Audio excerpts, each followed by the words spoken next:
Welcome to On the Edge with JP Devine from Central Maine Sunday.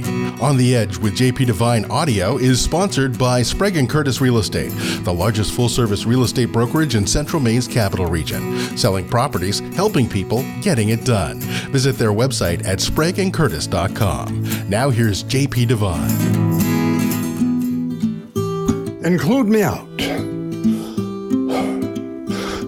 On my way to buy my morning coffee, I found myself in a takeout line with a view of a local hotel.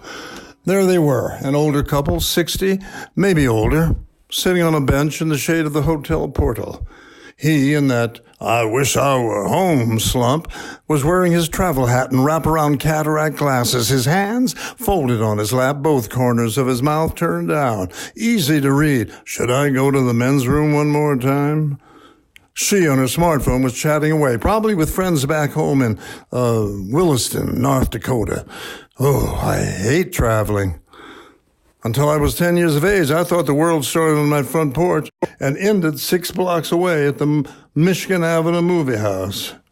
I've traveled across the country by train, car, and Greyhound in the late 40s. Rent a pillow for 25 cents in Chicago, turn it in Butte, Montana, and get a fresh one from there to Seattle. Fallen asleep on hard benches in Chicago's Union Station and a bus stop in Boston. In the 50s, I crossed the Pacific by ship, and I came back across the same water by plane. I thought that was the end of it. Oh, it was only the beginning. There would be 2 years of touring and summer theater, which she, who at one point decided our 2-year engagement had gone on long enough. So we married in the City Hall in St. Louis, still wearing makeup from the last play, Marriage Go Round, and spent our wedding night on a Greyhound to New York with screaming babies and steamy windows.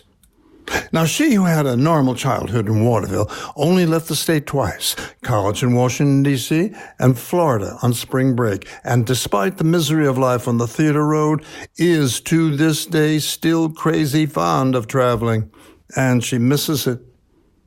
She would be happy to be sitting on a bench like that in front of a hotel, anywhere. She adores hotels. She yearns for the big tubs and the power showers that someone else has to clean, the never-ending flow of big, thick white towels, the tiny soaps and bottles of lotions, the views from the windows, and chatting with the concierge. This went on for years.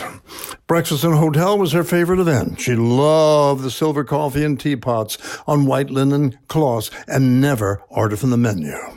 After chatting up the waiter in Spanish, she would dash over to the buffet with this array of steaming steel tureens of sausages, waffles, eggs, bacon, 6 different kinds of fruit, and 8 kinds of dry cereals in tiny sample boxes.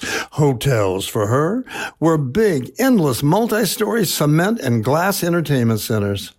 For me, let me count the ways. Travel is a nightmare. And hotels are the monsters in those bad dreams. Even though as a young actor, I worked in 5 of the best of them. All hotels will be, for me, models for the Overlook Hotel in The Shining. Those long corridors when you come back at night and no one else is there. I look for the ghosts of the twin girls. I avoid the empty lounges at night with that smiling, lonely bartender waving me in. The breaking point came at that nice hotel in Boston in 1989. At 2 in the morning, the fire alarm went off. We were on the 6th floor, and I imagined the smell of smoke.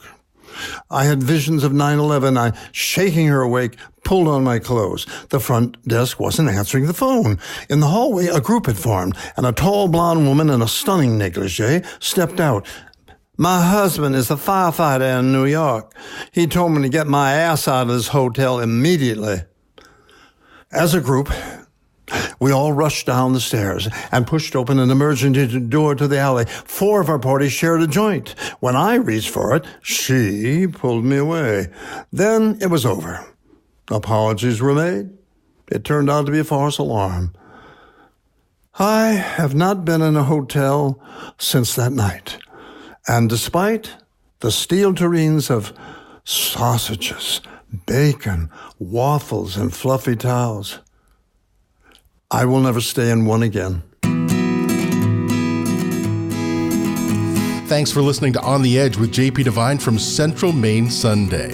On the Edge with JP Devine is sponsored by Sprague & Curtis Real Estate, the largest full-service real estate brokerage in Central Maine's capital region.